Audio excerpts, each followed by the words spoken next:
Toitumisprogrammis loodud menüüsid on võimalik kopeerida ja kleepida, kui kasutaja soovib näiteks sarnase sisuga menüüsid luua ning muuta ainult koguseid või üksikuid toite.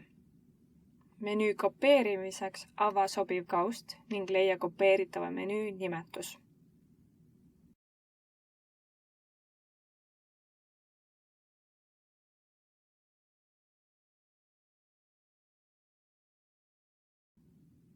Vali nimetuse ettelinnuke ning leia kaustapäisest nupp Kopeeri menüü.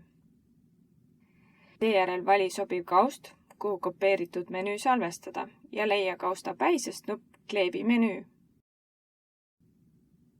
Kopeeritud menüü salvestamisel kausta tekib menüü nimetuse taha sõna koopia. Kleebitud menüü seadistusi saab muuta, näiteks muuta menüü nime ja või vanusegruppi, kellele menüü on suunatud.